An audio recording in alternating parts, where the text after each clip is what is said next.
Well, you ready to talk? Y'all should not worry about it. Oh, you are time, nigga. I'll be your mom for all y'all.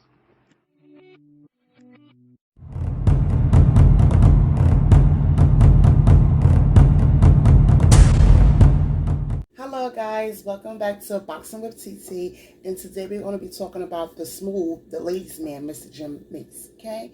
I want to say thank you before I begin my video.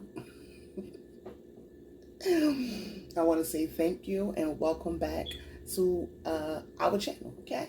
Now, I hope y'all guys have had a great week. I hope you guys have a great weekend. And let's get into Mr. Jem Mace's business.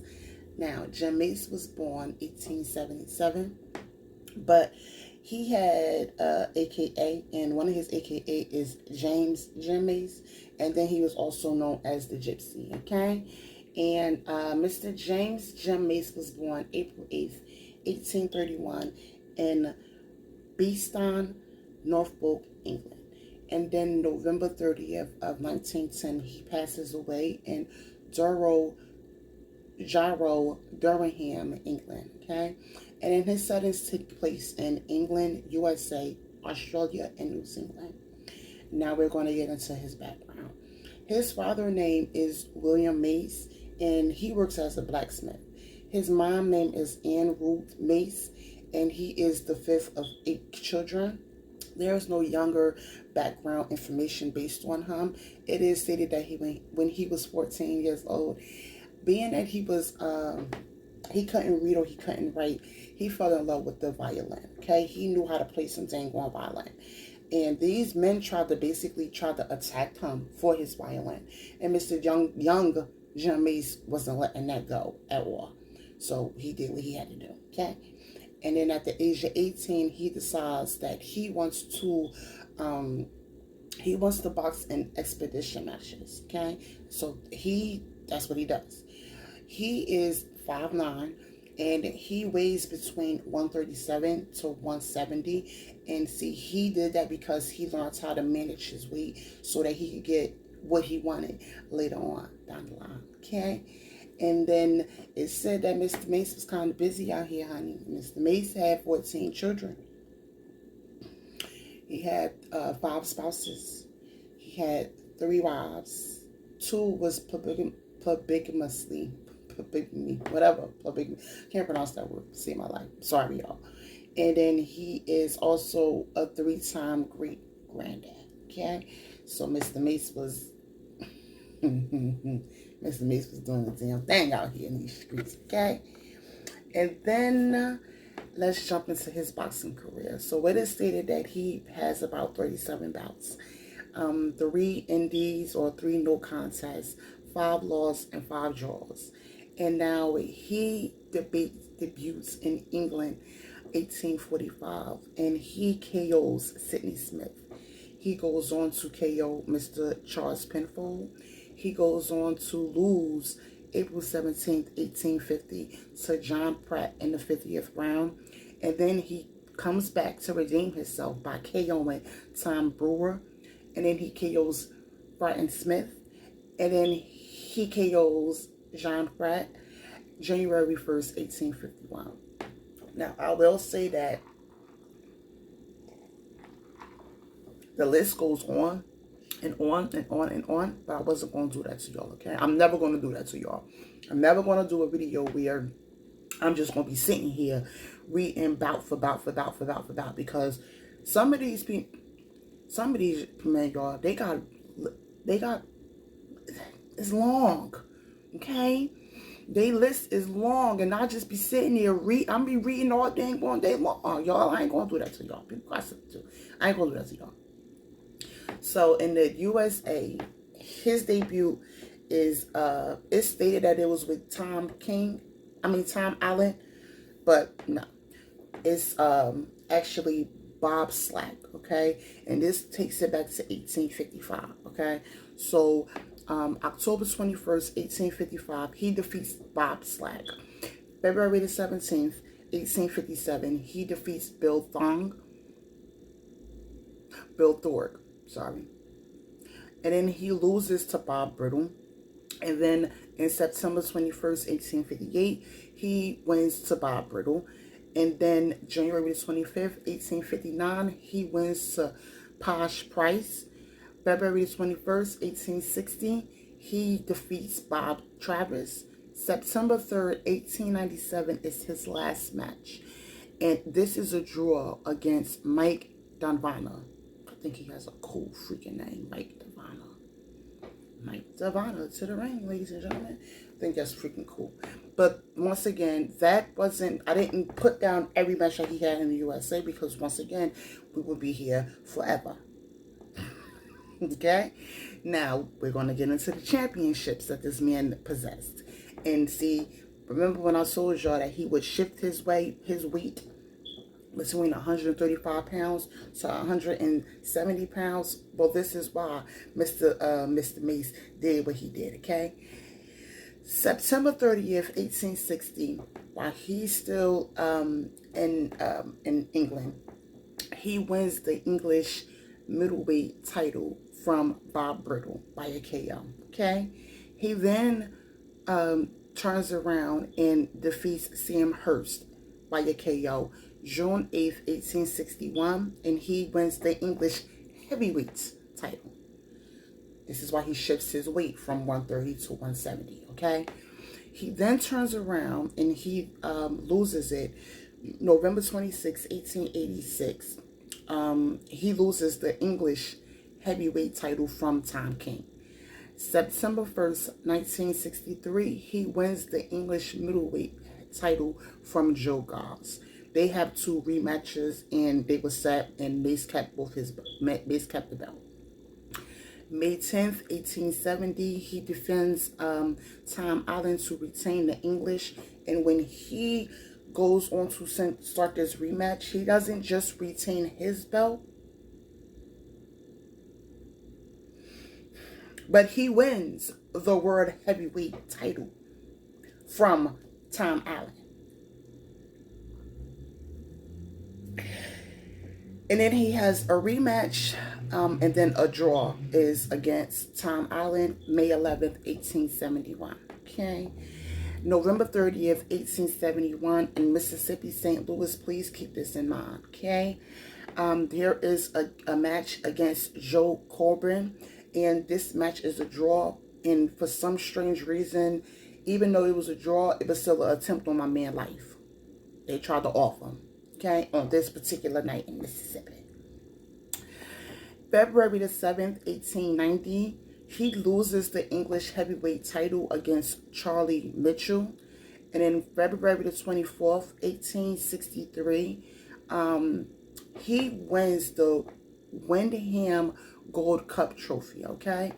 And then that's it for the championship rings that he had, okay? And he did expedition matches. I told y'all he started when he was a youngin'. So he started actually the expedition matches from 1877 till 1883. And it said that he has 29 matches while living in Australia.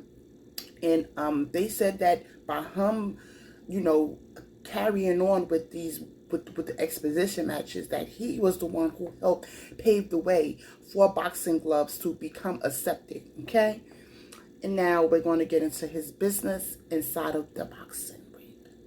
At 1877, he takes part of Queensberry rules. So the first rule for him was that in 1865, he wanted his people to wear gloves, okay? He was a teacher. He was a trainer. So he didn't want his people to get hurt with just bare knuckles. So he wanted them to wear gloves. This was in 1865, way before the Marquess rules even took place. He was already stating that he wanted his boys to wear gloves. In 1866, during a match, in the 3rd round, he says, I want a 16-foot ring. This is a match with Joe Goss. I always say Goss, okay? He requests, hey, I want a 16-foot ring. That goes into the Queensberry rules later on in 1877, okay? Then the 3rd one that he brings to the table is, hey, I want seconds in the ring. Instead of us fighting for hours, minutes, I want seconds in the ring. But this is everything that he wanted for his students as well. Once again, this is why they say that he's the author of the prize ring rules, okay? And once again, he conducts tournaments. Once again, he is training and he is working with everybody. And when I say everybody, I mean everybody, including discovering and managing the Black Prince, okay?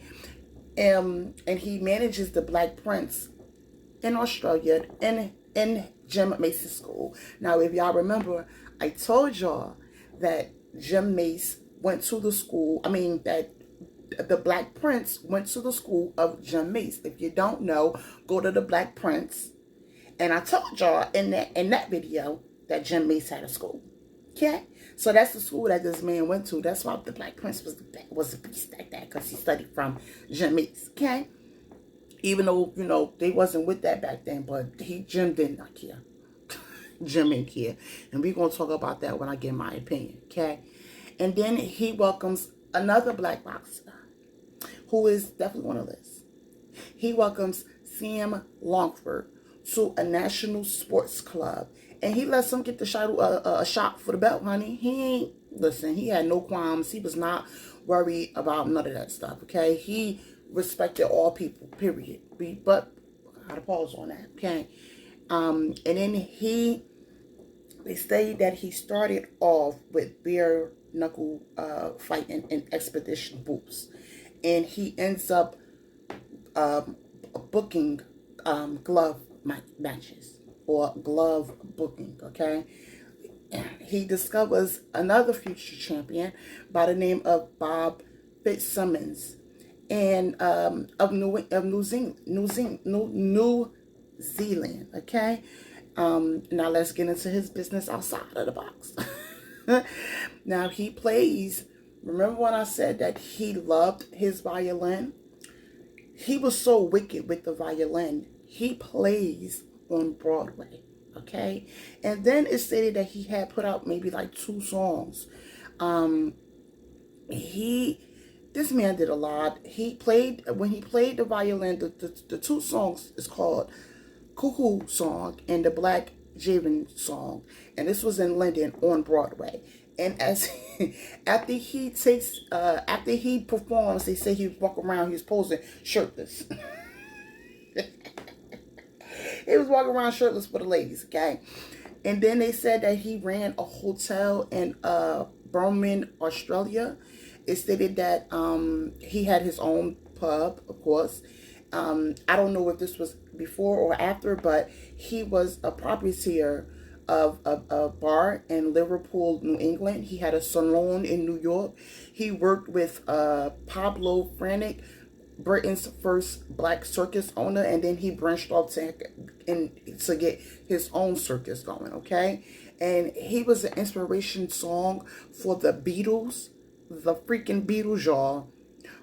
And the song is called For the Benefit of Mr. Kite, and it's on the Sgt. Pepper album, okay? He also was a racehorse owner, okay?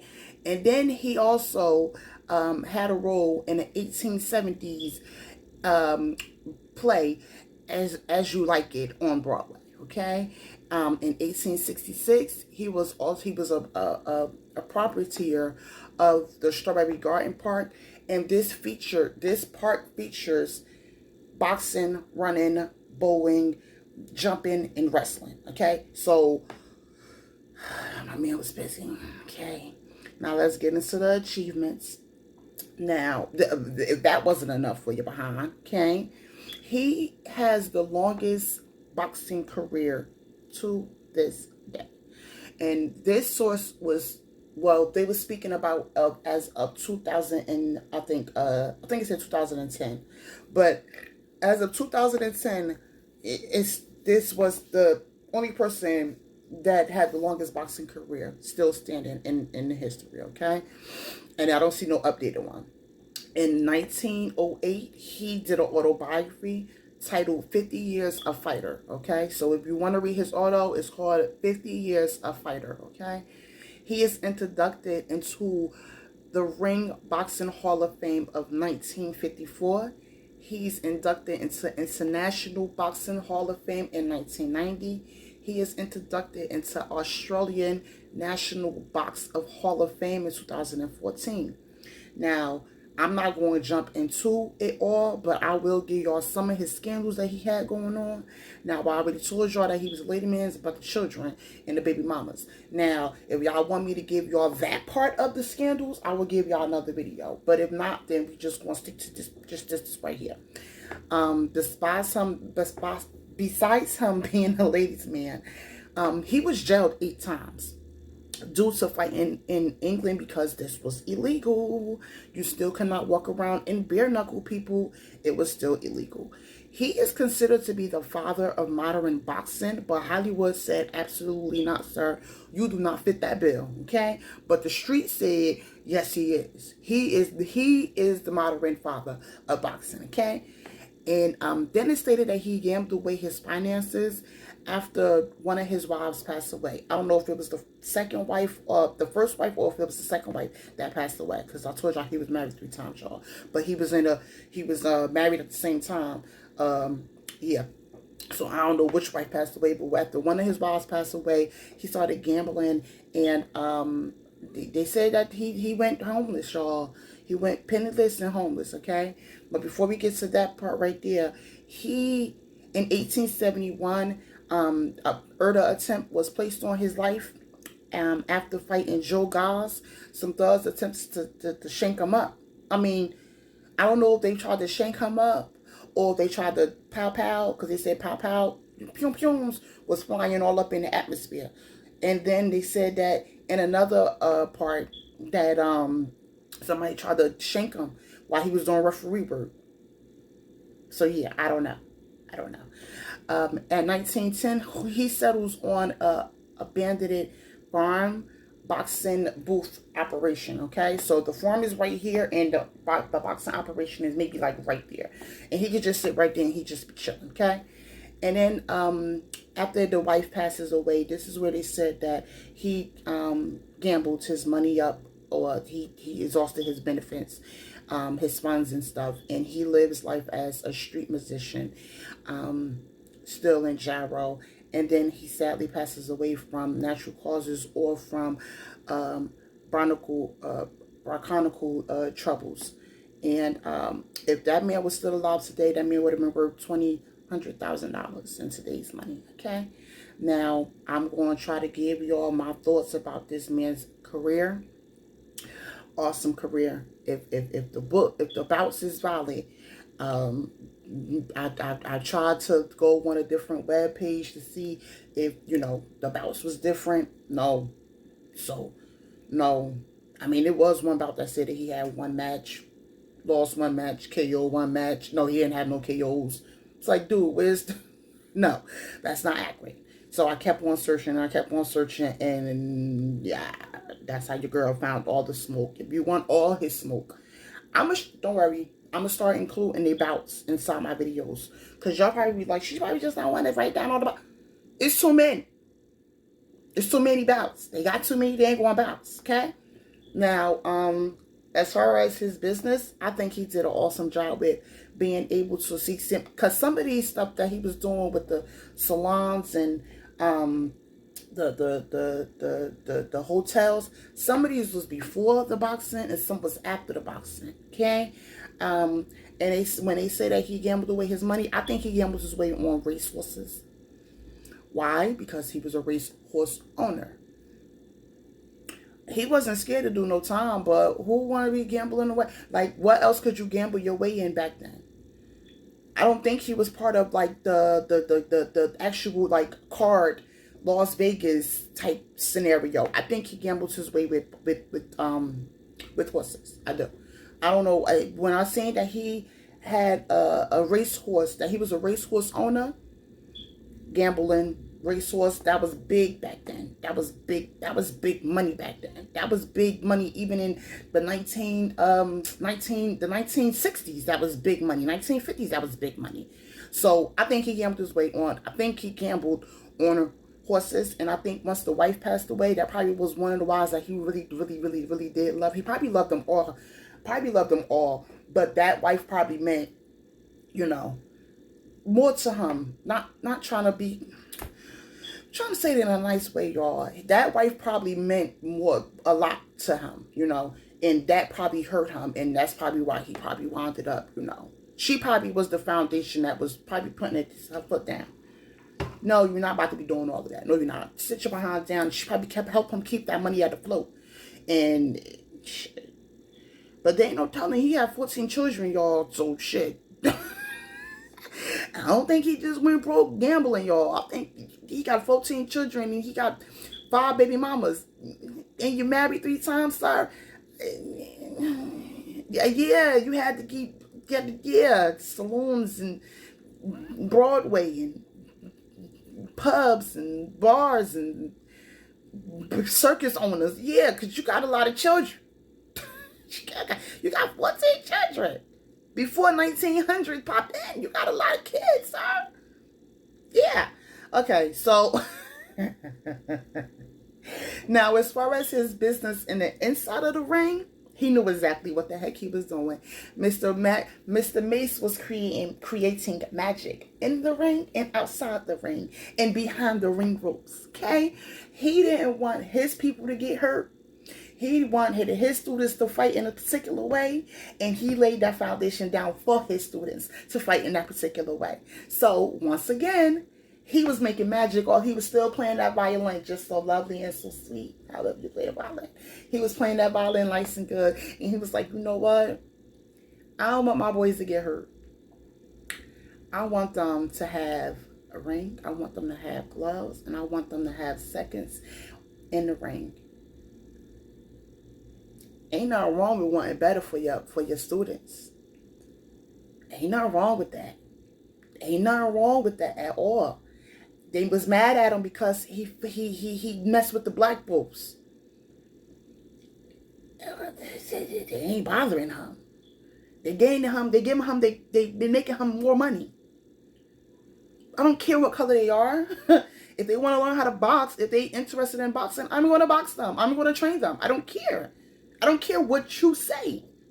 And this is why I think that they said that he was not he wasn't an all-American person. It wasn't because of the kids. It wasn't because of the wife, because they all was Caucasian. It was the simple fact of doing racism sometimes, so that you went against the grain and you still was managing and fighting and boxing and teaching and sparring these color folks. And you know that was a no-no. And he ain't care. Jem Mace didn't care. Jem Mace did not care. He ain't care. Because I think what it was is, mind you, he fell in love with expedition matches. So, okay, y'all don't want me to box him. They're like that, just like when they locked him up for the last time in England. And they got locked him up in England, and when they locked him up in England, he decided, all right, I go to the United States of America to box. They more link it over there anyway. So when he had the attempt on his life, he was like, all right, let me get a bite in Mississippi real quick. Let me go to Australia. Open up a school in Australia, and I'll find the hottest man I could find. I'll manage him. I'll teach him. I'll train him. I'll manage him. And he got the Black Prince. What are we talking about? He didn't care. This man is awesome. Jem Mace is freaking awesome. I freaking love this guy. I do. I mean, the baby mamas, that right there didn't sit right with me. I don't. It was that if you want part 2, that's what part 2 will be about. Part 2 will be about the baby mamas, okay? So that's up to y'all. But I'm going to just go off on this note. If you want me to talk about the baby mamas, then let me know. As far as Mr. Jem Mace, I think he did an awesome job. Mr. Mace, thank you for paving the way for bare knuckle, from bare knuckle boxing all the way to glove boxing, okay? Because without Mr. Mace having expedition matches and letting it be known that he wanted his boys to wear gloves, there's no telling how this would be now. So thank you guys. Have a good day. Once again, have a good weekend. I will see y'all when I see y'all. Enjoy the rest of y'all day. Enjoy the rest of y'all weekend, and see ya.